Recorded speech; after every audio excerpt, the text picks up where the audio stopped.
So what happened? Well, what happened is that in humans, the second chromosome and the third chromosome that are in primates, somebody somehow fused them together, took off the telomeres off their ends, took the ends off, put them together, and magically made them so that they absolutely continue to work.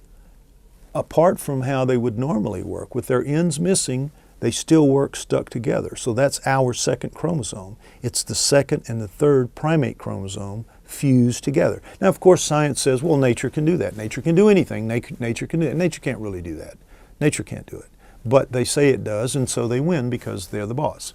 Now, in 9 other of our chromosomes, 9 other chromosomes, if you imagine each one is just a vertical pole, within there, each one of them, on 9 of them, of the 23 that each of us have, a segment has been nipped out here and nipped out here, and that segment has been pulled out, flipped over, and put back in.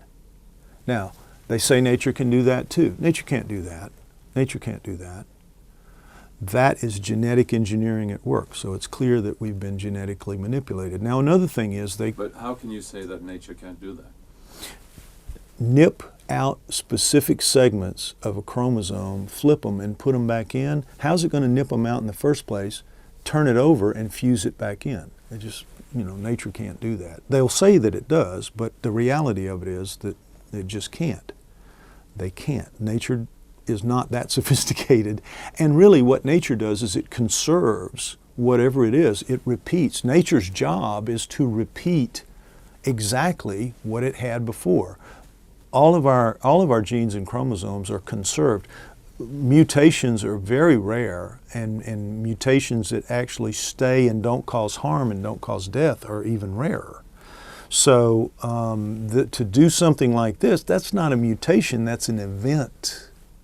A mutation is one little point changing here, one of the base pairs changing. That's a mutation.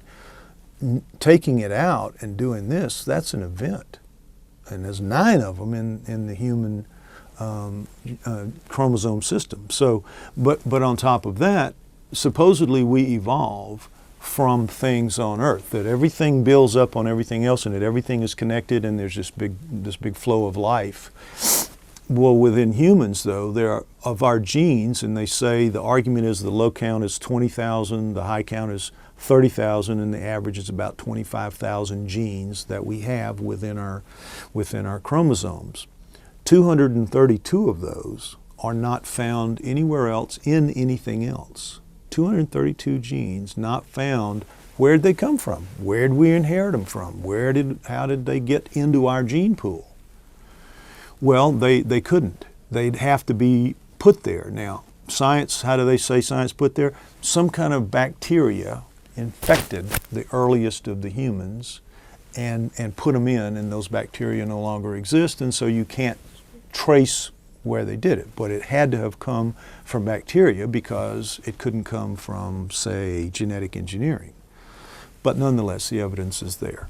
So what the Starchild does is it opens up for debate, serious debate, that argument that we too are genetically engineered. If it was genetically engineered 900 years ago, and we can prove that, then it's not a real big step to consider that human beings were created 200,000 years ago by genetic engineering, as the Sumerians say in their tablets, written 5,000 years ago, and as those of us who believe in the intervention theory of origins think that there's ample evidence to show that.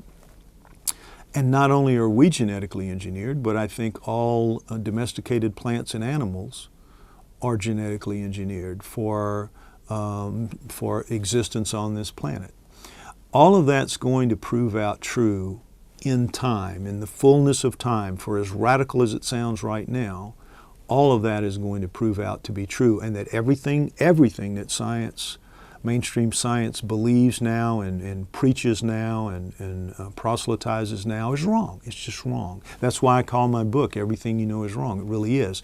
I am convinced, based on years of research, that we right now collectively, the mass of us, are as ignorant in our understanding of reality as were the people 300 years ago who believed that the earth was flat and that it was the center of the universe.